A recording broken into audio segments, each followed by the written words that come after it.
గారు లక్ష్మణ్ గారు భారీ ఆధిక్యతతో భారీ మెజార్టీతో కేవలం నిన్న అధికారంలో 5 సంవత్సరాల అధికారంలో ఉన్నటువంటి వైసీపీకి 11 స్థానాలకే పరిమితం చేసి భారీ స్థాయిలో మరి కూటమికి కట్టబెట్టారు. ఇప్పుడు ఇక కూటమి ముందు కొన్ని సవాళ్లు గెలిచడం అయిపోయింది, కానీ సోషల్ ఇంజనీరింగ్ క్యాబినెట్ కూర్పు తగ్గించి మొదలుపెట్టి రాజధాని ఇతర ప్రామిసెస్ ఇవన్నీ కూడా చాలా అంశాలు చాలా సవాళ్ళే ఉంటాయి. జనరల్గా ఎవరైనా అధికారంలోకి రావటం ఒక ఎత్తు, వచ్చాక వాటిల్ని ముందుకు తీసుకెళ్ళటం ఒక ఎత్తు. మీ అబ్జర్వేషన్స్, మీ ముందున్న ఏ అంశాలు వీళ్ళకి ఇమీడియట్ ఎజెండాగా ముందుకు వచ్చే అంశాలు అనేటువంటిది కూడా.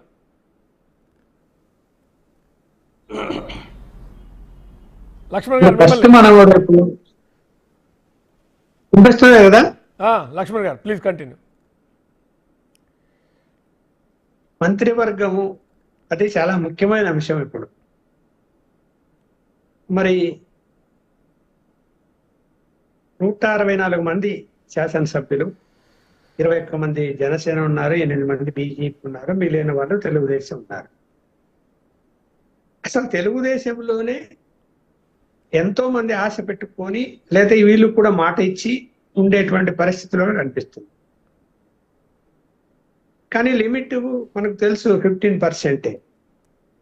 15% మించడానికి లేదు మంత్రి పదవులు ఇవ్వడానికి. ఇక్కడ 21 మంది గెలిచినటువంటి జనసేనకి ఎన్ని ఇవ్వాలి, 8 మంది గెలిచినటువంటి బీజేపీకి ఎన్ని మంత్రి పదవులు ఇవ్వాలి అనే దాని మీద వాళ్ళ వైపు నుంచి విపరీతమైన ప్రెజర్ ఉంది. ఇప్పుడు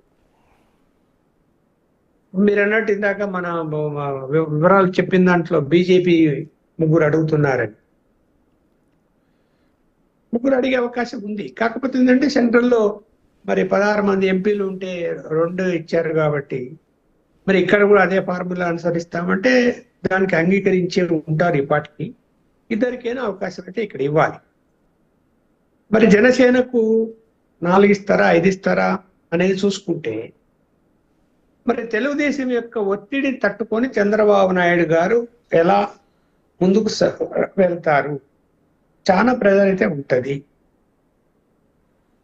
జనసేనలు కూడా పవన్ కళ్యాణ్ గారి ప్రెజర్ ఉంటుంది. 21 మంది కూడా మన మిత్రుడు చెప్తాడు, 21 మంది అంటే చిన్న విషయం అయితే ఏం కాదు కదా. 100% గెలవడం అనేది రికార్డు సృష్టించింది ఆ పార్టీ.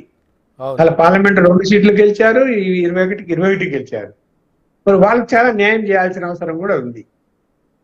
మరి చేయగలుగుతాడా, సర్దుబాటు చేసుకోగలుగుతారా, ఎలా అన్నది ఇప్పుడు కత్తి మీద సాము లాంటిదే. ఇంకా రేపటి నుంచి ఆయన ఢిల్లీ నుంచి వాళ్ళు వచ్చాడు, ఇవాళ నుంచే ప్రయోగం చేస్తుంటాడు, అంతా ఇలా ఏంటి అని ఎక్సర్సైజ్ చేస్తూ ఉంటాడు.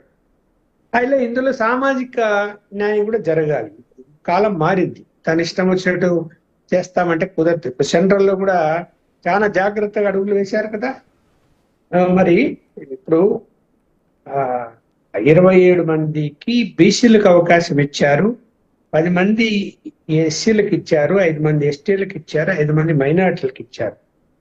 అంటే 57 మందికి వెనకబడి అంటే బలహీన వర్గాలకు సంబంధించిన వాళ్ళకి ఇస్తే కేవలం మిగిలినటువంటి 24 మాత్రమే వాళ్ళు తీసుకోగలిగినారు బీజేపీ వాళ్ళు. అంటే ఉన్నత వర్గాలకు ఇచ్చారు. మరి ఇక్కడ కూడా ఆ చర్చ వస్తుంది. వచ్చినప్పుడు ఇప్పుడు మనం ఎన్ని చెప్పినా కూడా ఒక సామాజిక వర్గాన్ని చర్చించక తప్పదు. ఎందుకు అంటే చంద్రబాబు నాయుడు గారి సామాజిక వర్గానికి సంబంధించి ఆయన తెలుగుదేశం పార్టీ నుంచి 34 మందికి టికెట్లు ఇస్తే 2 బీజేపీ టికెట్లు బీజేపీ వాళ్ళు ఇచ్చారు. 36 మందికి ఇచ్చారు, ఎవరు ఒక్కరు కూడా ఓడిపోలేదు. మరి వాళ్ళల్లో ఎంతమంది ఆశిస్తారు?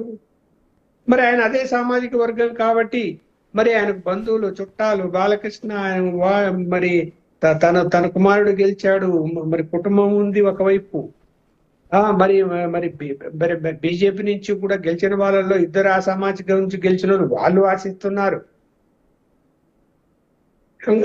మరి కానీ మీరు అన్నట్టు సోషల్ ఇంజనీరింగ్ అనేది పాటించాలి కదా, పాటించకపోతే చాలా విమర్శలు వస్తాయి కదా. మరి భవిష్యత్తులో జరగబోయేటువంటి ఎన్నికల్లో కానీ మిగతా అంశాల్లో కానీ ప్రజలు చర్చించుకునే అవకాశం ఉంటుంది. ఇవన్నీ మనం గతంలో చూసాం. చంద్రబాబు నాయుడు గారు గతంలో అధికారుల విషయంలో కానీ, సీఎం పేషీల విషయంలో కానీ ఎక్కడ ఇంపార్టెంట్ అంటే అవసరాలు ఉన్నాయో అక్కడ కూడా ఆయన సామాజిక వర్గం వాళ్ళే పీఠం వేసుకొని కూర్చొని ఉన్నారు. జగన్మోహన్ రెడ్డి వచ్చాక ఆయన అదే చేశాడు, అదే తప్పే చేశాడు ఆయన కూడా. ఇక్కడ